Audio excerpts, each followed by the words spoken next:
الحمد لله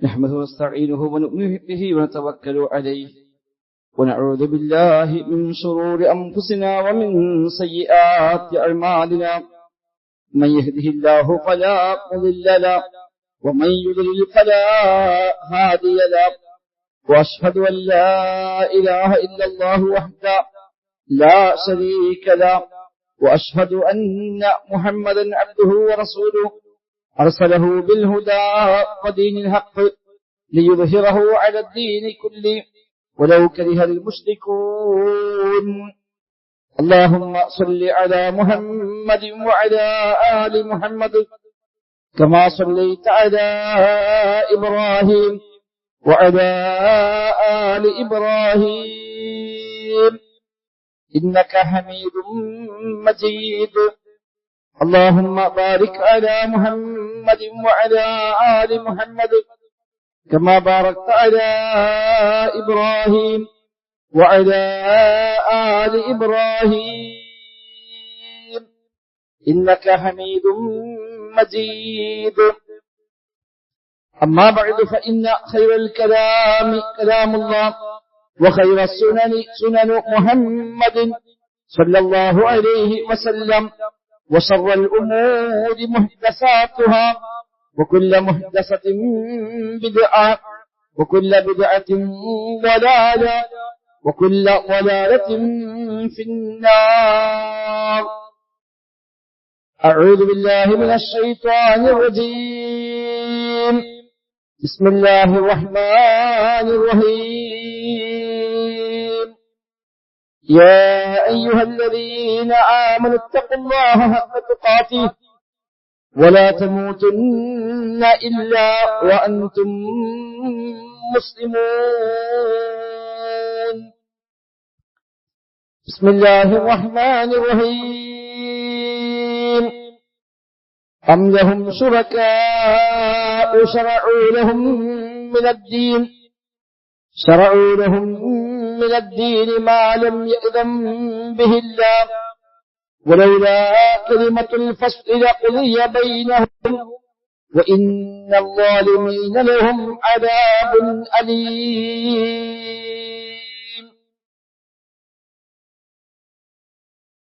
സത്യ വിശ്വാസികളെ റഹ്മാനായ റബ്ബ് സുബ്ഹാനഹു വ തആലയുടെ നിയമ നിർദ്ദേശങ്ങൾ കഴിവിന്റെ പരമാവധി ജീവിതത്തിൽ പാലിക്കുവാൻ പരിശ്രമിച്ചുകൊണ്ട് മുത്തഖീങ്ങളായി ജീവിക്കണേ എന്ന് പ്രത്യേകമായി ഓർമ്മപ്പെടുത്തുകയാണ്. റബ്ബ് സുബ്ഹാനഹു വ തആല തൗഫീഖ് പ്രദാനം ചെയ്യുമാറാവട്ടെ. നമ്മുടെയൊക്കെ ജീവിതത്തിന്റെ എല്ലാ മേഖലയിലും അല്ലാഹു സുബ്ഹാനഹു വ തആല ഖൈറും ബറക്കത്തും ധാരാളമായി വർഷിക്കുമാറാവട്ടെ. ജീവിതാവസാനം വരെ തൗഹീദിൽ അടിയുറച്ചു നിന്ന് തഖ്വയോടെ ജീവിക്കുവാനും ഈമാനോടെ മരിക്കുവാനുമുള്ള മഹാഭാഗ്യം നൽകി റബ്ബ് നമ്മയെല്ലാം അനുഗ്രഹിക്കും. വിശുദ്ധ ഖുർആൻ സൂറത്ത് ശൂറയിലെ 21-ാമത്തെ വചനമാണ് ഓതി വെച്ചത്. കഴിഞ്ഞ ഖുതുബയിൽ നാം സൂചിപ്പിച്ചത് മുഹറം മാസവുമായി ബന്ധപ്പെട്ട തെറ്റായ ധാരണകളും പ്രമാണങ്ങളായ രംഗത്ത് പഠിപ്പിക്കുന്ന വസ്തുതകളും എന്താണ് എന്നതാണ്. യഥാർത്ഥത്തിൽ എല്ലാ ദിവസവും എല്ലാ മാസവും എല്ലാ സ്ഥലങ്ങളുമെല്ലാം പടച്ച റബ്ബിന്റെ സൃഷ്ടികളാണ് എല്ലാം. പടച്ച റബ്ബല്ലാത്ത ബാക്കി മുഴുവനും അവന്റെ സൃഷ്ടികളാണ്. അല്ലാഹു ഖലഖകും വമാ തഅമലൂൻ. അല്ലാഹു വിശുദ്ധ ഖുർആനിൽ പറഞ്ഞു, പടച്ച റബ്ബ് നിങ്ങളെ സൃഷ്ടിച്ചിരിക്കുന്നു. വമാ തഅമലൂൻ, നിങ്ങൾ പ്രവർത്തിക്കുന്നവയെയും അല്ലാഹു തആല സൃഷ്ടിച്ചിരിക്കുന്നു. നമ്മെ മാത്രമല്ല പടച്ച റബ്ബ് സൃഷ്ടിച്ചത് അർത്ഥം. നമ്മുടെ പ്രവൃത്തികൾ, നമ്മുടെ ഓരോ ചെയ്തികൾ, ഇതെല്ലാം റഹ്മാനായ റബ്ബിന്റെ സൃഷ്ടിപ്പിന്റെ ഭാഗം തന്നെയാണ്.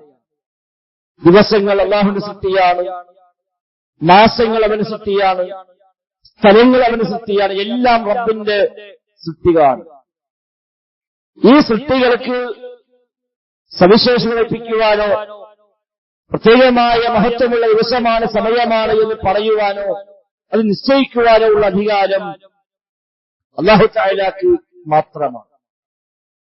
പുതിയ ആളുകൾക്ക് ധാരണയുണ്ട്, പല കാരണങ്ങൾ പറഞ്ഞുകൊണ്ട് നല്ല ദിവസമാണത്, അല്ലെങ്കിൽ ഇത് മോശപ്പെട്ട ദിവസമാണ്, ഈ സമയം മോശമാണ്, ആ ഡേറ്റ് മോശമാണ് എന്നൊക്കെ പറയുന്ന ശൈലികൾ സമൂഹത്തിൽ വ്യാപകമാണ്. കഴിഞ്ഞ ഖുതുബയിൽ ഞാൻ സൂചിപ്പിച്ചു നഹ്സുമായി ബന്ധപ്പെട്ട തെറ്റായ ധാരണകൾ.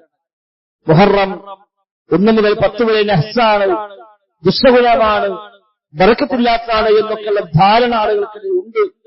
അത് ശരിയല്ല എന്ന് സൂചിപ്പിക്കുകയുണ്ടായി. യഥാർത്ഥത്തിൽ റബ്ബ് പഠിച്ച ഏത് പടപ്പിലും ഒന്നിന് മറ്റൊന്നിനേക്കാൾ ഏറെ സവിശേഷതയുണ്ട് എന്ന് പറയണമെങ്കിൽ അത് റബ്ബ് നിശ്ചയിക്കണം, അത് നമ്മെ അറിയിക്കണം വഹയിലൂടെ. ആ അടിസ്ഥാനത്തിലല്ലാതെ ഒരു സ്ഥലത്തിനോ സമയത്തിനോ സ്ഥലത്തിനോ ഒന്നും തന്നെ സവിശേഷതയിപ്പിക്കാൻ നമുക്ക് അവകാശമില്ല, അധികാരമില്ല. അല്ലാഹുവും റസൂലും പരിചയപ്പെടുത്തിയ മഹത്വമേറിയ ദിവസങ്ങളും സമയങ്ങളും സ്ഥലങ്ങളുമെല്ലാം ഉണ്ട്. മുഹറം മാസം പവിത്രമാണ് എന്ന് കഴിഞ്ഞ ഖുതുബയിൽ നാം മനസ്സിലാക്കി. അത് എന്താണ് പവിത്രമാണെന്ന് പറയാൻ നമുക്കുള്ള മാനദണ്ഡം അത് നബി തങ്ങൾ പറഞ്ഞു എന്ന് തന്നെയാണ്. മിൻഹ അർബഅത്തുൻ ഹുറും, 4 മാസം ഹറാമായ വിശുദ്ധമായ പവിത്രമായ മാസങ്ങളാണ് എന്ന് വിശുദ്ധ ഖുർആനിൽ പറഞ്ഞു. ആ 4 ഏതാണ് എന്ന് ഹദീസിൽ വിശദീകരിക്കുകയും ചെയ്തു. ഈ വിശുദ്ധ ഖുർആനും ഈ ഹദീസും ഉള്ളത് കൊണ്ട് നമുക്ക് പറയാം മുഹറം പവിത്രമാണ്. ദുൽഖഅദയും ദുൽഹിജ്ജയും അതുപോലെ റജബുമൊക്കെ യുദ്ധം ഹറാമായ മാസങ്ങളാണ്, പവിത്രമുള്ള മാസമാണ് എന്ന് പ്രമാണമുള്ളത് കൊണ്ട് നമുക്ക് പറയാം. റമദാൻ മാസം പവിത്രമാണ് എന്ന് നമ്മളൊക്കെ പറയുന്നത് എന്ത് അടിസ്ഥാനം? അല്ലാഹു തആല പരിചയപ്പെടുത്തി അവന്റെ റസൂൽ സ്വല്ലല്ലാഹു അലൈഹി വസല്ലം എന്നത് പ്രത്യേകമായി അറിയിക്കുകയും ചെയ്തു. അതുകൊണ്ട് അത് പവിത്രമാണ്. വെള്ളിയാഴ്ചക്ക് സവിശേഷതയുണ്ട്, തിങ്കളാഴ്ചക്ക് സവിശേഷതയുണ്ട്. എന്താണ് മാനദണ്ഡം എന്ന് ചോദിച്ചാൽ അത് അല്ലാഹുവിന്റെ വഹ്യ് പ്രകാരം റസൂലുള്ളാഹി സ്വല്ലല്ലാഹു അലൈഹി വസല്ലമ പ്രത്യേകമായി പരിചയപ്പെടുത്തിയതാണ്. അതുപോലത്തെ സ്ഥലങ്ങൾ, പ്രത്യേകമായ പ്രദേശങ്ങൾ മഹത്വമുള്ള പവിത്രയായ ദിവസങ്ങളായി പഠിപ്പിക്കപ്പെട്ട മക്ക പവിത്രമാണ്, കഅബയും പവിത്രമാണ്. അതുപോലെ മിനയും മുസ്ദലിഫയും അറഫയും എല്ലാം പവിത്രമായ സ്ഥലങ്ങളാണ്. പള്ളികൾക്ക് പ്രത്യേകമായ സവിശേഷതയുണ്ട്. ഇതൊക്കെ ഉണ്ടെന്ന് പറയാൻ നമുക്കുള്ള തെളിവ് ഒന്നിന് വിശുദ്ധ ഖുർആനിലെ വചനങ്ങളാണ്, അതല്ലെങ്കിൽ പ്രവാചകരുടെ വചനങ്ങളാണ്. പള്ളികളെ പറ്റി വിധങ്ങൾ പറഞ്ഞു. അല്ലാഹുവിന് ഏറ്റവും ഇഷ്ടപ്പെട്ട സ്ഥലങ്ങൾ പള്ളികളാകും. അഹബ്ബുൽ ബിലാദി ഇലല്ലാഹി മസാജിദുഹാ, അല്ലാഹു തആലക്ക് ഏറ്റവും പ്രിയപ്പെട്ട സ്ഥലങ്ങൾ ഓരോ നാട്ടിലെയും പള്ളികളാണ് എന്ന് റസൂലുള്ളാഹി സ്വല്ലല്ലാഹു അലൈഹി വസല്ലം പരിചയപ്പെട്ടു. ഇങ്ങനെ ഏതെങ്കിലും ഒരു സംഗതിക്ക് പ്രത്യേകമായ സവിശേഷതയുണ്ടെന്ന് പറയാൻ അവയുടെ സൃഷ്ടാവായ പടച്ച റബ്ബിന് മാത്രമാണ് അധികാരമുള്ളത്. അവന്റെ വഹ്യ് പ്രകാരം അവന്റെ പ്രവാചകർക്കുമാണ് അധികാരമുള്ളത്. അതല്ലാതെ മറ്റെന്തെങ്കിലും മാനദണ്ഡം വെച്ചുകൊണ്ട് ഇന്ന സ്ഥലം അത് നല്ല മഹത്വമുള്ള സ്ഥലമാണെന്നോ ഈ സമയം ഈ ദിവസം ആ ഡേറ്റ് സവിശേഷതയുള്ള സ്മരിക്കപ്പെടേണ്ടുന്ന പ്രത്യേകമായ ഇബാദത്തുകളെ കൊണ്ട് അത് പ്രത്യേകം ശ്രദ്ധിക്കേണ്ടുന്ന സന്ദർഭങ്ങളാണ് മതപരമായി നിശ്ചയിക്കാൻ നമുക്ക് അധികാരമില്ല, അവകാശമില്ല. ഒരു മഹാൻ ജനിച്ചതുകൊണ്ട് ഒരു ദിവസത്തിന് മഹത്വം ഉണ്ടാവുകയില്ല. ഒരു മഹാൻ മരിച്ചതുകൊണ്ട് ഒരു ദിവസത്തെ പ്രത്യേകിച്ച് ദോഷമോ അത് നേട്ടങ്ങളോ കൊണ്ട് ഉണ്ടാകുന്നുമില്ല. ഇന്ന് പലപ്പോഴും അങ്ങനെയാണ്. പല ദിവസങ്ങളും മഹത്വമായി കണക്കാക്കാനുള്ള കാരണം അന്ന് ഇന്ന മഹാന്റെ ജന്മദിനമാണ്. അത് 12 നമ്മുടെ നാട്ടിൽ പൊതുവെ പുണ്യമുള്ള ദിവസമായി കണക്കാക്കുന്ന കാരണം പറയുക നബിതങ്ങൾ ജനിച്ച ദിവസമാണ് എന്നാണ്. അവിടെ 2 കാര്യം. ഒന്ന്, നബിതങ്ങൾ ജനിച്ചത് നബിയുടെ 12 തന്നെയാണോ എന്ന് പോലും മുസ്ലിം ലോകത്ത് ഏക അഭിപ്രായമുള്ള കാര്യമല്ല. നബിതങ്ങൾ ജനിച്ച കാലഘട്ടത്തിൽ അങ്ങനെ ഡേറ്റുകൾ രേഖപ്പെടുത്തി പോകുന്ന, ഡേറ്റ് നോട്ട് ചെയ്യുന്ന ഒരു സംവിധാനം തന്നെ ആ കാലഘട്ടത്തിൽ ഇല്ല. നമ്മൾ അടുത്ത ഈ കാലഘട്ടത്തിലാണ് അങ്ങനെ സിസ്റ്റം ഉണ്ടായത്. നമ്മളെ 1-2 തലമുറ അപ്പുറത്തുള്ള ആളുകൾക്ക് പോലും ഏറ്റവും ചോദിച്ചാൽ പറയാൻ കഴിയണമെന്നില്ല. പ്രായമുള്ള ആളുകൾക്ക് ജനനത്തിൽ ചോദിച്ചാൽ എന്ത് ജനനത്തിൽ അതൊന്നും അറിയില്ല. അങ്ങനെ സിസ്റ്റം ഉണ്ടായിരുന്നില്ല. അടുത്ത കാലത്താണ് അതൊക്കെ കൃത്യമായി നോട്ട് ചെയ്ത് സ്ഥലവും ഡേറ്റും സമയമടക്കം രേഖപ്പെടുത്തി പോകുന്ന, അത് കാലാകാലം അങ്ങനെ ഓർമ്മിച്ചു പോകുന്ന ഒരു സംവിധാനം അടുത്ത കാലത്താണ് നിലവിൽ വന്നത്. ഒരു നമ്മളൊക്കെ വാപ്പമാരോട് വല്യപ്പമാരൊക്കെ ഡേറ്റ് ചോദിച്ചാൽ അറിയില്ല. ഏറി വന്നാൽ പറയും ഇന്നാള് മരിച്ചത് നിനക്ക് 10 വയസ്സാണ്, ഇവിടെ കെട്ടിച്ചത് നിനക്ക് 15 വയസ്സാണ്. ഇതാണ് അന്നത്തെ രീതി. അതല്ലാതെ ദൈത്യപൂർവമായ രീതികൾ അന്നുണ്ടായിരുന്നില്ല. ഒരു പ്രത്യേകം ശ്രദ്ധേയമായ ഒരു ദിവസത്തിലാണ് മരിച്ചത് കുറിച്ചത് എങ്കിൽ അപ്പോൾ ഓർമ്മ റമദാൻ 1-നാണ് അല്ലെങ്കിൽ പെരുന്നാളിന്റെ അന്നാണ് എന്നൊക്കെ ഓർമ്മ ഉണ്ടെങ്കിൽ അതിന് പക്ഷെ പറയാമെന്നല്ലാതെ അല്ലാത്ത രീതിയിൽ. അപ്പൊ നബിതങ്ങളുടെ കാലഘട്ടത്തിൽ അങ്ങനെ സിസ്റ്റമില്ല. അതുകൊണ്ട് തന്നെ ഏത് മാസമാണ് ഏത് ദിവസമാണ് എന്നൊന്നും ചരിത്രത്തെ അങ്ങനെ ഭിന്നമായി രേഖപ്പെടുത്തിപ്പോന്ന കാര്യമല്ല നബിതങ്ങളുടെ ജന്മദിവസം എന്നുള്ളത്. അതുകൊണ്ട് തന്നെ അതിന്റെ അടിസ്ഥാനത്തിൽ ഇന്ന ദിവസം മഹത്വമാണെന്ന് പറയുകയും അന്ന് പ്രത്യേകമായ ആഘോഷമാക്കി പ്രത്യേകമായ ഒരു ആരാധന വർദ്ധിപ്പിക്കാൻ ദിവസമാക്കി മാറ്റാൻ നമുക്ക് മതത്തിൽ അനുവാദമില്ല. അല്ലാഹു റസൂൽ പഠിപ്പിച്ചെങ്കിലല്ലാതെ അതിനപ്പുറത്തേക്ക് ഒരു ദിവസത്തിനും സന്ദർഭത്തിനും നമുക്ക് സവിശേഷ കൽപ്പിച്ചുകൂടാ. ദിവസങ്ങൾ തന്നെ മഹത്വം കൽപ്പിക്കപ്പെടുന്ന ദിവസമുണ്ട്, അല്ലാത്ത ദിവസമുണ്ട്. സ്ഥലങ്ങൾ മഹത്വം കൽപ്പിക്കപ്പെട്ട് പഠിപ്പിക്കപ്പെട്ട ദിവസമുണ്ട്, അല്ലാത്ത ദിവസങ്ങളുണ്ട്. ഇതങ്ങനെ മഹത്വം കൽപ്പിക്കപ്പെട്ടാൽ തന്നെ അന്ന് എന്തു ചെയ്യണം അതും അല്ലാഹു റസൂലും പഠിപ്പിക്കണം. നമ്മുടെ വക ഉണ്ടാക്കാവുന്നത് വെള്ളിയാഴ്ച മഹത്വമുള്ള ദിവസമാണ്, നമുക്കറിയാം. അന്ന് എന്താ ചെയ്യേണ്ടത്, അന്ന് എന്താ വർദ്ധിപ്പിക്കേണ്ടത്? നിബിധങ്ങൾ പറഞ്ഞു, സലാത്ത് വർദ്ധിപ്പിക്കണം, അൽക്കൈഫോദൽ സുന്നത്താണ്, അതുപോലെ ജുമാ നിസ്കാരം നിർബന്ധമാണ്, അത് ളുഹർ നിർബന്ധമില്ല, ളുഹർ ഇല്ല, പകരം ജുമയാണുള്ളത് തുടങ്ങി ഈ ദിവസങ്ങളിൽ ഉണ്ടാവേണ്ടതെല്ലാം അത് അല്ലാഹു റസൂൽ പഠിപ്പിച്ചു. അതിനപ്പുറത്ത് വെള്ളിയാഴ്ച നല്ല ദിവസമാണ് അവിടെ നോമ്പ് കഴിക്കാമെന്ന് പറഞ്ഞാലോ ആ നോമ്പ് ബിദ്അത്തായി മാറുമെന്നാണ്. അല്ലാഹു റസൂൽ സ്വല്ലല്ലാഹു അലൈഹി വസല്ലം വീട്ടിൽ വന്നപ്പോൾ ഭാര്യ ഉമ്മു ഹബീബ റളിയല്ലാഹു അൻഹ നോമ്പുകാരിയാണ്. നബിതങ്ങൾ ചോദിച്ചു, എന്താണ് എനിക്കൊരു നോമ്പ്? അവര് പറഞ്ഞു, ഒന്നല്ല നബിയെ, വെള്ളിയാഴ്ച ആണല്ലോ, നല്ല ദിവസമാണല്ലോ, ഒരു നോമ്പെടുത്തതാണ്. നബിയുടെ ചോദ്യം, നീ ഇന്നലെ നോമ്പെടുത്തിരുന്നുവോ? ഇല്ല, ഇന്നലെ നോക്കിയിട്ടില്ല. നാളെ നോക്കിയ ഉദ്ദേശമുണ്ടോ? ഇല്ല, അതുമില്ല. വെള്ളിയാഴ്ച ആയതുകൊണ്ട് നോറ്റതാണ്. ആ നോമ്പ് നീ മുറിച്ചു കളയുക എന്ന് അല്ലാഹുവിന്റെ റസൂൽ സ്വല്ലല്ലാഹു അലൈഹി വസല്ലം ഭാര്യയ്ക്ക് നിർദ്ദേശം നൽകിയത് ഇമാം ബുഖാരി മുസ്ലിം അടക്കം ഉദ്ധരിക്കുന്ന ഹദീസിൽ വന്നിട്ടുണ്ട്. അപ്പൊ അങ്ങനെ ഒരു പ്രത്യേക ഇബാദത്ത്, അന്ന് പ്രത്യേക സൂറത്ത് ഓതാൻ, ഒരു പ്രത്യേക നിക്ർ ചൊല്ലാൻ, ഒരു പ്രത്യേകമായ ഇബാദത്ത് ചെയ്യാൻ വകുപ്പുണ്ടാകണമെങ്കിൽ അല്ലാഹു റസൂൽ പഠിപ്പിക്കണം. വെള്ളിയാഴ്ച അൽക്കൈഫ് ഓതണം, സുന്നത്താണ്. എന്താ പ്രമാണം? നബി തങ്ങൾ പറഞ്ഞു, ഹദീസിൽ വന്നു. വെള്ളിയാഴ്ച സ്വലാത്ത് വർദ്ധിപ്പിക്കണം, എന്താ അടിസ്ഥാനം? ഹദീസിൽ വന്നു, അതാണ് മാനദണ്ഡം. വെള്ളിയാഴ്ച പള്ളിയിൽ വേണം, ജുമുഅയിൽ പങ്കെടുക്കണം, ഖുത്ബ വേണം. ആരാ എന്താണ് അതിന് മാനദണ്ഡം? ഹദീസിൽ വന്നു, ഖുർആൻ എടുത്തു പഠിപ്പിച്ചു. ഇതാണ് മതപരമായ വിഷയം സ്ഥിരപ്പെടാനുള്ള അടിസ്ഥാനം. അതല്ലാതെ നല്ല ദിവസമല്ലേ, നല്ല സ്ഥലമല്ലേ, ആ മഹാൻ പോയപ്പോ ഇരുന്ന സ്ഥലമാണല്ലോ, ഈ മഹാൻ പണ്ട് കടന്നു പോയപ്പോ ഇവിടെയാണ് ചവിട്ടിയത്, അവിടെയാണ് വിശ്രമിച്ചത്, ഇവിടെയാണ് താമസിച്ചത്, ഇതാ മഹാനുമായി ബന്ധപ്പെട്ട ശേഷിപ്പാണ്, ഇതാ മഹാന്റെ വസ്ത്രമാണ്, ഈ മഹാന്റെ കുപ്പിയാണ് എന്ന് പറഞ്ഞ് അങ്ങനെയൊക്കെ ഏതെങ്കിലും വസ്തുക്കൾക്കോ സ്ഥലങ്ങൾക്കോ സന്ദർഭങ്ങൾക്കോ സവിശേഷ കൽപ്പിക്കാൻ നമുക്ക് അവകാശമില്ല. അത് മക്കയുടെ ജാഹിലിയ്യ കാലഘട്ടത്തിൽ ആളുകൾ സ്വീകരിച്ചു പോന്ന രീതിയാണ്, യഹൂദികളും നസ്വാറാക്കളും സ്വീകരിച്ചു പോന്ന രീതിയാണ്. ഏതെങ്കിലും ഒരു മഹത്വമുള്ള സംഗതിയുമായി കണക്ട് ചെയ്ത് പലതിനും മഹത്വം കൽപ്പിക്കുന്ന രീതികൾ ആ കാലത്ത് ഉണ്ടായിരുന്നു. ദിവസങ്ങൾക്ക് സ്ഥലങ്ങൾക്കെല്ലാം അവരങ്ങനെ മഹത്വം കൽപ്പിച്ചു പോന്നു. പ്രത്യേകമായ ഇടങ്ങൾ മഹത്വമുള്ള ഇടങ്ങളായി കണക്കാക്കി മിക്കവാറും അവരെ കണക്ട് ചെയ്തത് ഏതെങ്കിലും കാര്യപ്പെട്ട ആളുകൾ ജീവിച്ചു പോയ ഏതെങ്കിലും ഇടങ്ങൾ, അവർ സ്പർശനമേറ്റ സ്ഥലങ്ങൾ, അവർ വന്നിരുന്ന പ്രദേശങ്ങൾ, അവർ ജനിച്ച സ്ഥലങ്ങൾ, സമയങ്ങൾ, അവർ മരിച്ച സമയങ്ങൾ, ഇതെല്ലാം കണക്കാക്കി ആ ദിവസങ്ങൾക്കും ആ സമയങ്ങൾക്കുമെല്ലാം സവിശേഷ കൽപ്പിക്കുകയും എന്നിട്ട് പിന്നെ അതിൽ പ്രത്യേകമായ ചില ആണ്ടറികളായി കണക്കാക്കി അന്ന് പ്രത്യേകമായതല്ല ആരാധനാമുറകൾ ഉണ്ടാക്കുകയും ചെയ്യുന്ന രീതികൾ അന്നുണ്ടായിരുന്നു. അതുകൊണ്ട് തന്നെ ഇസ്ലാം ആരംഗത്ത് പഠിപ്പിച്ചു. ഇതിന്റെ അടിസ്ഥാനം വഹ്യാണ്, തഅബ്ബുദിയാണ്. അല്ലാഹുവും റസൂലും എന്ത് പഠിപ്പിച്ചോ അതേ അതിൽ സ്വീകരിക്കാവൂ. അല്ലാതെ ഒരാൾക്കും തന്നെ അതിൽ സ്വന്തമായി തീരുമാനമെടുക്കാൻ, അത് നിശ്ചയിക്കാൻ അധികാരമില്ല, അവകാശമില്ല എന്ന് വ്യക്തമായ പ്രമാണങ്ങൾ എന്നെ പരിചയപ്പെടുത്തുന്നു. അല്ലാഹു റസൂൽ അടുക്കൽ വന്നുകൊണ്ട് സ്വഹാബി ചോദിക്കുന്നു, നബിയെ, ഞാൻ ബുവാനായ സ്ഥലത്ത് വെച്ച് ഒരു മൃഗത്തെ വിതരണം ചെയ്യാൻ ഞാൻ മുമ്പ് തീരുമാനിച്ചിരുന്നു, നബിയെ, ഞാൻ പൂർത്തിയാക്കേണ്ടതുണ്ടോ? നബി തങ്ങൾ ചോദിച്ചു, എന്താ ബുവാനൊക്കെ പ്രത്യേകത, എന്താ അവിടെ പോയി ചെയ്യാൻ പ്രത്യേകത? അവിടെ ജാഹിലിയ്യ കാലത്തുമല്ല ആഘോഷം നടന്ന സ്ഥലമാണോ എന്ന് നബി തങ്ങൾ ചോദിച്ചു. വല്ല ഈദും ഉണ്ടായിരുന്നുവോ? പഴയ കാലത്ത് വല്ല ആഘോഷ സ്ഥലമായി നിശ്ചയിച്ചു പോന്ന സ്ഥലമാണോ ബുവാന? അല്ല, അങ്ങനെയൊന്നുമില്ല. എങ്കിൽ അവിടെ വല്ല വിഗ്രഹങ്ങളും പഴയ സ്ഥാപിക്കപ്പെട്ടിരുന്നുവോ? അങ്ങനെ വിഗ്രഹം സ്ഥാപിച്ചാൽ ആ വിഗ്രഹത്തിന് മുമ്പിൽ അതിനുവേണ്ടി ബയർക്കുന്ന ശൈലികൾ പഴയ കാലത്തുണ്ട്. അങ്ങനെ വല്ല സ്ഥലവുമാണോ അത്? അല്ല, അതുമല്ല. എങ്കിൽ നേർച്ച നീ പൂർത്തിയാക്കിക്കൊള്ളുക എന്ന് അല്ലാഹുവിന്റെ റസൂൽ സ്വല്ലല്ലാഹു അലൈഹി വസല്ലം നിർദ്ദേശം നൽകുകയാണ്. അപ്പൊ ആ ഒരു സൂക്ഷ്മത ഇസ്ലാം കാണിച്ചിട്ടുണ്ട് എന്നർത്ഥം.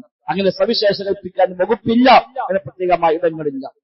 ഉമർ ഖത്താബ് റളിയല്ലാഹു അൻഹു കൂടെയുള്ളവരും ഒന്നിച്ച് യാത്ര പോകുമ്പോഴാണ് ഒരു മരത്തിനരികെ അവർ കടന്നുപോയി. ആ മരം കണ്ടപ്പോൾ കുറെ ആളുകൾ ആ മരത്തിനടുത്തേക്ക് ഓടി.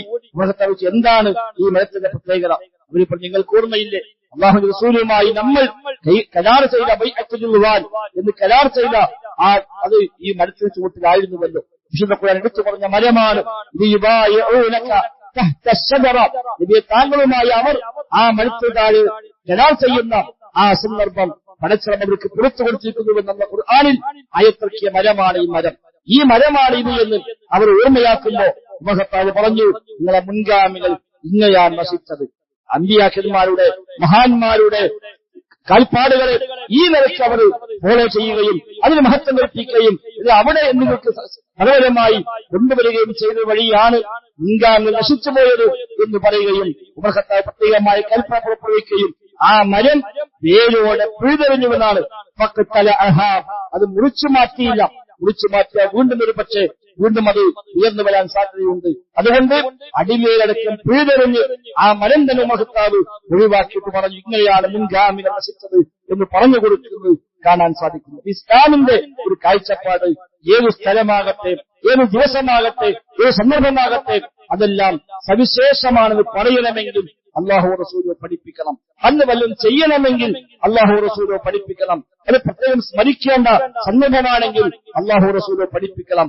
അതല്ലാത്ത ആഘോഷങ്ങളില്ല, അല്ലാത്ത ആഘോഷ സന്ദർഭങ്ങളില്ല, അതല്ലാതെ പ്രത്യേക സ്മരണീയമായ ദിവസങ്ങളോ സമയങ്ങളോ നിശ്ചയിക്കപ്പെട്ടിട്ടില്ല.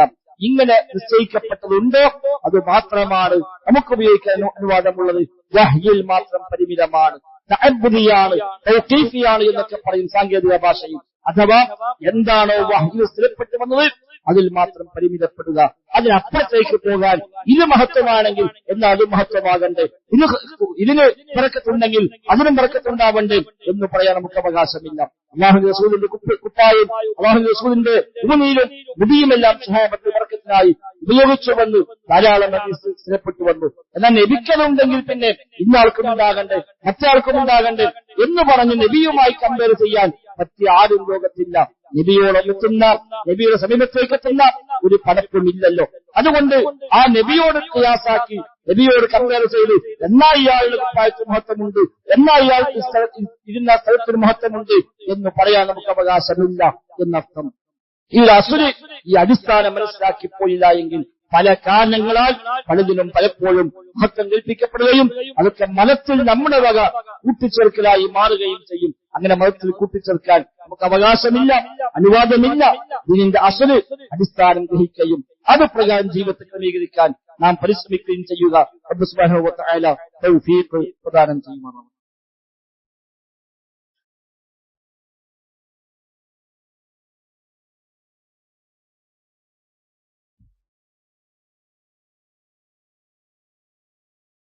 الحمد لله نحمده ونستعينه ونؤمن به ونتوكل عليه. اللهم صل على محمد وعلى آل محمد كما صليت على إبراهيم وعلى آل إبراهيم إنك حميد مجيد. സഹോദരന്മാരെ, റബ്ബ് സുബ്ഹാനഹു വ തആലയുടെ നിയമനിർദ്ദേശങ്ങൾ കഴിവിന്റെ പരമാവധി ജീവിതത്തിൽ പാലിക്കുവാൻ പരിശ്രമിച്ചുകൊണ്ട് മുത്തഖീങ്ങളായി ജീവിക്കണേ എന്ന് ഒരിക്കൽ കൂടെ ആവർത്തിച്ച് ഓർമ്മപ്പെടുത്തുകയാണ്. റബ്ബ് സുബ്ഹാനഹു വ തആല തൗഫീഖ് പ്രദാനം ചെയ്യുമാറാവട്ടെ. ഓതിവെച്ച ആയത്തിൽ അല്ലാഹു തആല ചോദിക്കുന്നത്, അം ലഹും ശുറകാഉ ശറഉ ലഹും മിനദ്ദീനി മാ ലം യഅ്ദം ബിഹില്ലാ. അല്ലാഹുവിന്റെ മതത്തിൽ അല്ലാഹുവിന്റെ അനുമതി പ്രകാരമല്ലാതെ മതനിയമം ഉണ്ടാക്കാൻ അവകാശമുള്ള വല്ല പങ്കുകാരും അവർക്കുണ്ടോ എന്നാണ്. ദീൻ നിശ്ചയിക്കാൻ അധികാരം അല്ലാഹുക്ക് മാത്രമാണ്. ആ ദീനിൽ ഒന്ന് പിന്നെ കൂട്ടിച്ചേർക്കാൻ അധികാരമുള്ള ആരുമില്ല. ആ അധികാരം വഹിച്ചു കൊടുത്താൽ അവൻ ശരീക്കായി, ശുറക്കായി, പങ്കുകാരനായി മാറിയെന്നാണ് ഈ ആയത്തിൽ നമുക്ക് മനസ്സിലാകുന്നത്. അങ്ങനെ നിങ്ങൾക്ക് വല്ല പങ്കുകാരുമുണ്ടോ? അം ലഹും ശുറക്കാ, അവർക്ക് വല്ല പങ്കുകാരുമുണ്ടോ, ശരീക്കന്മാരുമുണ്ടോ? ശറഉ ലഹും മിനദ്ദീൻ, അവർക്ക് ദീനിൽ ശരീഅത്താക്കി കൊടുക്കുന്ന, നിയമമാക്കി കൊടുക്കുന്ന വല്ല പങ്കുകാരുമുണ്ടോ? മാ ലം യഅ്ദം ബിഹില്ലാ, പടച്ച റബ്ബ് അനുവദിച്ചിട്ടില്ലാത്ത, അനുവദിക്കാത്ത കാര്യങ്ങളെ അങ്ങനെ നിയമമാക്കി കൊടുക്കാൻ പറ്റാവുന്ന ശരീക്കന്മാർ, ശുറക്കാർ, പങ്കുകാർ അവർക്കുണ്ടോ എന്ന് അല്ലാഹു നിഷേധഭാവത്തിൽ ചോദിക്കുകയാണ്. അങ്ങനെ ഒരു പങ്കുകാരനുമില്ല, അല്ലാഹ്ക്ക് ഒരു പങ്കുകാരനുമില്ല. വഹ്ദഹു ലാ ശരീക ലഹ്, അല്ലാഹ് ഏകനാണ്. ലാ ശരീക ലഹ്, അവന് പങ്കുകാരില്ല. ആ പങ്കുകാരന്റെ റോളാണ് പലപ്പോഴും സമൂഹത്തിൽ നിന്ന് പലരും നിർവഹിക്കുന്നത്. പ്രത്യേകമായ നിസ്കാരം ഉണ്ടാക്കി കൊടുക്കുന്ന മനുഷ്യന്മാർ വരെയുണ്ട്. പ്രത്യേകമായ ദിക്ർ ഉണ്ടാക്കി കൊടുക്കുക, പ്രത്യേകമായ ദുആ ഉണ്ടാക്കി കൊടുക്കുക, പ്രത്യേകമായ സ്വലാത്ത് ഉണ്ടാക്കി കൊടുക്കുക. എന്നിട്ട് പറയാം, ഈ സ്വലാത്ത് എല്ലാ തിങ്കളാഴ്ചയും ചൊല്ലിയാൽ ഇന്ന മെച്ചമുണ്ട്, ഈ ദിക്ർ ഇന്ന ദിവസങ്ങൾ ചൊല്ലിയാൽ ഇന്ന നേട്ടമുണ്ട്, ഈ പ്രാർത്ഥന കടം വീടാൻ നല്ലതാണ്, ഈ പ്രാർത്ഥന മുറാദ് ഹാസിലാകാൻ നല്ലതാണ്, ഈ ദിക്ർ രാവിലെ വൈകുന്നേരം ചൊല്ലിയാൽ കച്ചവടത്തിന് ബറക്കത്തുണ്ടാകും, ഇത് ഇന്ന സമയത്ത് ചൊല്ലിയാൽ ഇന്ന നേട്ടമുണ്ടാകും. ഇങ്ങനെയൊക്കെ പറയാൻ ആർക്കും അധികാരമുണ്ട്? ആർക്കും അധികാരമില്ല, ആർക്കും അവകാശമില്ല. ആ അധികാരം പടച്ച റബ്ബിന് മാത്രമേ ഉള്ളൂ. അത് ഉണ്ടാക്കിയവർക്ക് അവകാശം വകവെച്ചു കൊടുക്കുമ്പോൾ അല്ലാഹുവിന്റെ അധികാരമാണ്. ദീൻ നിർമ്മിക്കാനുള്ള, ശരീഅത്ത് നിയമങ്ങൾ നിശ്ചയിക്കാനുള്ള അധികാരമാണ് അറിഞ്ഞോ അറിയാതെയോ റബ്ബല്ലാത്തവർക്കവൻ ഇവിടെ വകവെച്ചു കൊടുക്കുന്നത്. അങ്ങനെ ഒന്നില്ല. അതുകൊണ്ട് ഏത് ഇബാദത്തും ഇബാദത്താകണമെങ്കിൽ പ്രമാണങ്ങളെ പിൻബലം അതിന് വേണം എന്ന് അല്ലാഹു തആല ഖുർആനിൽ അറിയിക്കണം. അല്ലെങ്കിൽ അല്ലാഹുവിന്റെ വഹ്യ് പ്രകാരം അവന്റെ റസൂൽ സ്വല്ലല്ലാഹു അലൈഹി വസല്ലം നമ്മെ പഠിപ്പിക്കണം. അതല്ലാത്ത ഒന്നില്ല. ഒരു ഇബാദത്തും ഉണ്ടാക്കാൻ അധികാരമില്ല. ഒരു പുതിയ നിസ്കാരം ഉണ്ടാക്കാൻ വകുപ്പില്ല. നിസ്കാരമില്ലേ, എന്താ കുഴപ്പം എന്ന് ചോദിക്കാൻ പറ്റില്ല. ഏതായാലും ഇപ്പൊ നോമ്പല്ലേ, നമുക്കത് ഒഴിക്കാം എന്ന് പറഞ്ഞ് ഇല്ലാത്ത നോമ്പുകൾ ആരോ പിൽക്കാലത്തും വ്യത്യസ്തമായ താല്പര്യങ്ങൾക്ക് വേണ്ടി ഉണ്ടാക്കിവിട്ടടക്കമുള്ള നിസ്കാരങ്ങളും നോമ്പുകളുമുണ്ട്. അതൊന്നും മതമായി സ്വീകരിക്കാൻ നമുക്ക് അവകാശമില്ല. പ്രത്യേക സ്വലാത്ത് ഉണ്ടാക്കുക, നാരികാ സ്വലാത്തും തമാലിയാ സ്വലാത്തും താജ് സ്വലാത്തും അടക്കമുള്ള സ്വലാത്ത് അങ്ങനെ പലപ്പോഴായി പലരായും ഉണ്ടാക്കപ്പെട്ട സ്വലാത്തുകളാണ്.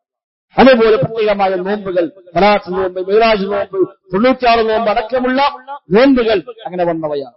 മുഹറം 9 10 സുന്നത്താണ്. എന്താ വ്യത്യാസം? ഒന്ന് അല്ലാഹുവിന്റെ റസൂൽ പഠിപ്പിച്ചതാണ്, മറ്റത് പിൽക്കാലത്ത് വന്നതാണ്. അതാണ് വ്യത്യാസം. ഇഷ്ടംപോലെ പഠിപ്പിക്കപ്പെട്ട ഇബാദത്തുകൾ ഉണ്ടായിരിക്കെ തന്നെ അതിലുമെല്ലാം ആളുകൾ വഴിമാറി അല്ലാത്തതിനേക്കാൾ ആവേശപൂർവ്വം പോകും. പഠിപ്പിക്കപ്പെടാത്തതിനാണ് ആവേശം കൂടുക. അതങ്ങനെ തന്നെയാണ്. ഏതൊരാളും മതത്തിൽ ബിദ്അത്ത് പുതുതായി കൊണ്ടുവന്നാൽ അല്ലാഹു തആല സുന്നത്തിൽ നിന്ന് സമാനമായത് എടുത്തൊഴിവാക്കാതിരിക്കുകയില്ല എന്നാണ് സ്വഹാബിമാർ നമ്മെ പഠിപ്പിച്ചത്. ഒരു ബിദ്അത്ത് പുതുതായി കൊണ്ടുവന്നാൽ പടച്ച റബ്ബ് അവനിൽ നിന്ന് സമാനമായ സുന്നത്തിനെ ഒഴിവാക്കും. അപ്പൊ ഇല്ലാത്ത നോമ്പിന് ആവേശം കാണിക്കുമ്പോൾ ഉള്ള നോമ്പിന് ആവേശം കുറയും. ഇല്ലാത്ത നിസ്കാരത്തിൽ ആവേശം വർദ്ധിക്കുമ്പോൾ ഉള്ള നിസ്കാരം നിസ്കരിക്കാൻ ആവേശം കുറഞ്ഞു പോകും. ഇല്ലാത്ത ദിക്റും സ്വലാത്തുമാണ് ജീവിതത്തിലെമ്പാടും ചെയ്തു കൂട്ടുന്നെങ്കിൽ അല്ലാഹു റസൂലും പഠിപ്പിച്ച ദിക്റും സ്വലാത്തും അവരുടെ ജീവിതത്തിൽ ഉണ്ടാവും. അതിന് ആവേശം ഉണ്ടാവും. ആ സ്വലാത്ത് അവൻ ചൊല്ലൂല. സിയാറത്ത് ടൂറിനെമ്പാടും പോണ മനുഷ്യന്മാർ ശരിയായ സിയാറത്തിന് അവരെ കിട്ടൂല. അതൊരു ആവേശം. എന്നാൽ വിവേക്കപ്പെട്ട സിയാറത്ത് യാത്രകളാണെങ്കിലോ എത്ര പണവും ചെലവഴിക്കോളും, എവിടെയും പോയിക്കോളും, അതിന് വല്ലാത്ത ആവേശമാണ്. തിങ്കളാഴ്ച വ്യാഴാഴ്ച നോമ്പെടുക്കാനില്ലാത്ത ആവേശം മിറാജ് നോമ്പിനും ഖലാത്ത് നോമ്പിനും അവർ കാണിക്കും. തഹജ്ജുദ് നിസ്കരിക്കാനും ദുഹാ നിസ്കരിക്കാനും എല്ലാമുള്ള അതിനൊന്നും ഇല്ലാത്ത ആവേശം പലപ്പോഴും വ്യാജമായ ഉണ്ടാക്കിവിട്ട ആ നിസ്കാരങ്ങൾക്കുണ്ടാവും. ഈ സംരംഭങ്ങളിൽ ദാനധർമ്മ സുഖങ്ങൾ നൽകാൻ ഇല്ലാത്ത ആവേശം തെറ്റായ നേർച്ചകൾക്ക് വേണ്ടി പണം കൊടുക്കാൻ ആളുകൾ കാണിക്കും. അതൊരു റബ്ബിന്റെ സുന്നത്താണ്, അവന്റെ ഒരു നടപടിക്രമമാണ്. ഒരു ബിദ്അത്ത് കൊണ്ടുവരുന്നുവെങ്കിൽ സമാനമായ സുന്നത്തിനെ അല്ലാഹു തആല എടുത്തൊഴിവാക്കാതിരിക്കുകയില്ല എന്ന് ഇബ്നു മസ്ഊദിനെ പോലെയുള്ള സ്വഹാബിമാർ, താബിഈങ്ങൾ എല്ലാം പഠിപ്പിച്ചതായി നമുക്ക് കാണാൻ സാധിക്കും. അതുകൊണ്ട് ഈ അടിസ്ഥാനം പ്രധാനമാണ്. മലത്തുൽ കാര്യമുണ്ടെന്ന് പറയണമെങ്കിൽ അല്ലാഹു റസൂലോ പഠിപ്പിച്ചു തരണം, അല്ലാതെ നമുക്ക് പറയാൻ അവകാശമില്ല. ഏതാവട്ടെ, എന്തിനാവട്ടെ, ഏത് ഇബാദത്താവട്ടെ, അത് ഇബാദത്താകണമെങ്കിൽ ഈ രണ്ടടിസ്ഥാനം വേണം. ഒന്ന് ഇത്തിബാഅ് വേണം, അഥവാ നബിയോട് പിൻപറ്റിക്കൊണ്ടാവണം അത് ചെയ്യേണ്ടത്. അല്ലാഹു പഠിപ്പിച്ച പോലെ, നബി തങ്ങൾ പഠിപ്പിച്ച പോലെ തന്നെയാകണം അത് ചെയ്യേണ്ടത്. അല്ലാത്ത കാലത്തോളം അത് ഇബാദത്തായി സ്വീകരിക്കപ്പെടുകയില്ല. ഈ പഠിപ്പിക്കപ്പെട്ടതിൽ പോലും ചില മാറ്റം വെച്ച് നമുക്ക് അവകാശമില്ല. ഒരു വചനം അധികം ചേർക്കാൻ അവകാശമില്ല. ഉറങ്ങാൻ കിടക്കുമ്പോൾ ഉള്ള പ്രാർത്ഥന അല്ലാഹുമ്മ ഇന്നി അസ്ലംതു നഫ്സി ഇലൈക വജ്ജഹ്തു വജ്ഹി ഇലൈക എന്ന പ്രാർത്ഥന നബി തങ്ങൾ പഠിപ്പിച്ചു. അത് പഠിച്ച സ്വഹാബി പിന്നീട് നബിയോട് ഒന്ന് പറഞ്ഞു, നബിയെ ഞാൻ ആ പ്രാർത്ഥന ചൊല്ലാം, നിങ്ങളൊന്ന് നോക്കണം. ചൊല്ലിക്കൊടുത്തു തിരിച്ചങ്ങോട്ട്. അങ്ങനെ അവസാന ഭാഗം എത്തിയപ്പോൾ എന്ന് പറയുന്ന സ്ഥാനത്ത് ആ സ്വഹാബി പറഞ്ഞത് റസൂലിക്കല്ലദീ അർസൽത എന്നാണ്. നബീക എന്ന വാക്കിന്റെ സ്ഥാനത്ത് റസൂലിക്ക എന്ന പദമാണ് ഉപയോഗിച്ചത്. നബി ഞങ്ങൾ തിരുത്തില്ല. നബീക്കല്ലദീ അർസൽത അല്ല, അങ്ങനെയല്ല ഞാൻ പഠിപ്പിച്ച, അങ്ങനെയല്ല ഞാൻ പഠിപ്പിച്ചത്. നബീക എന്നാണ്, റസൂലിക്ക എന്നല്ല. കാരണം നബി ഞങ്ങൾക്ക് പഠിപ്പിച്ചതല്ല, വഹ്യ് പ്രകാരം പഠിപ്പിച്ചത്. നബിയുടെ വക ഉണ്ടാക്കി പഠിപ്പിക്കൂല ദീനിന്റെ കാര്യം. അത് വഹ്യ് പ്രകാരമേ പറയൂ. അതാണ് വമാ യൻതിഖു അനിൽ ഹവാ ഇൻ ഹുവ ഇല്ലാ വഹ്യു യൂഹ. സൂറത്തുൽ നജ്മിലെ 3-4 ആയത്തുകൾ. സ്വന്തം ഇഷ്ടപ്രകാരം നബിതങ്ങൾ മതം പറയുകയില്ല, സംസാരിക്കുകയില്ല, വഹ്യ് അടിസ്ഥാനമാക്കിയിട്ടല്ലാതെ. അല്ലാഹു റസൂലിന്റെ വക ഒരു സ്വലാത്ത് ഉണ്ടാക്കിയിട്ടില്ല, നബിയുടെ വക ഒരു ദിക്റും ഉണ്ടാക്കിയിട്ടില്ല. എല്ലാം വഹ്യ് പ്രകാരമാണ്. എങ്കിൽ നബിക്കില്ലാത്ത അധികാരം പിന്നെ എങ്ങനെയാണ് ശേഷിക്കാരായ പലർക്കും ഉണ്ടാവുക? അങ്ങനെ ഒന്നില്ല. ഓരോരുത്തരും ഉണ്ടാക്കൽ 33 വക, 44 വക, 55 വക, 555 വക എന്നൊക്കെ പറഞ്ഞ വ്യത്യസ്തമായ വകകൾ ഏടുകളായും പാട്ടുകളായും നെയ്ത്തുകളായും മാലയായും മൊഴിയായും അങ്ങനെ ഓരോരുത്തരും ഉണ്ടാക്കിവിട്ട് അതൊക്കെ പണം കൊടുത്തു വാങ്ങി അതൊക്കെ ചൊല്ലിത്തീർത്ത് അതൊക്കെ ചൊല്ലിയ കൂലി കിട്ടും, ഇതൊക്കെ സ്വർഗത്തിലേക്കുള്ള വഴിയാണ് എന്ന മറ്റിലാണ് ആളുകളെ പലപ്പോഴും അത് സ്വീകരിക്കുന്നത്. അങ്ങനെ ഒന്നില്ല. അല്ലാഹു റസൂലും പഠിപ്പിക്കാത്ത ഒരു ദിക്റല്ല, ഒരു സലാത്തല്ല. ആ അടിസ്ഥാനത്തിൽ കൊണ്ടാവണം. അല്ലാഹു റസൂൽ പഠിപ്പിച്ചതോ അല്ലെങ്കിൽ പഠിപ്പിച്ച അടിസ്ഥാനം അംഗീകരിക്കുന്നതോ ആയ ദിക്റുകൾ, ദുആയുടെ തസ്ബീഹുകൾ, സലാത്തുകൾ അതേ നമുക്ക് അവകാശമുള്ളൂ. അല്ലാത്തതൊന്നും ദീനായി സ്വീകരിക്കാൻ നിർവാഹമില്ല. ആ അടിസ്ഥാനം മനസ്സിലാക്കിയില്ല എങ്കിൽ അറിയാതെ ബിദ്അത്തുകളിൽ ചെന്ന് ചാടുകയും ആ ബിദ്അത്തുകളെല്ലാം ഒരുപക്ഷേ നമ്മുടെ എല്ലാം നഷ്ടപ്പെടാൻ നിമിത്തമായി മാറുകയും ചെയ്തേക്കാം. ആ നിലക്ക് മതം ശരിയായ ബേസിൽ നിന്നുകൊണ്ട് പഠിക്കാൻ നാം പരിശ്രമിക്കുക. റബ്ബ് സുബ്ഹാനഹു വ തആല തൗഫീഖ് പ്രദാനം ചെയ്യുമാറാവട്ടെ. اللهم ربنا آتنا في الدنيا حسنة وفي الآخرة حسنة وقنا عذاب النار. اللهم اغفر للمؤمنين والمؤمنات والمسلمين والمسلمات الأحياء منهم والأموات إنك مجيب الدعوات وقاضي الحاجات. ربنا اصرف عنا عذاب جهنم إن عذابها كان غراما إنها ساءت مستقرا ومقاما. اللهم ربنا تقبل منا، ربنا تقبل منا، ربنا تقبل منا إنك أنت السميع العليم وتب علينا إنك أنت التواب الرحيم. آمين برحمتك.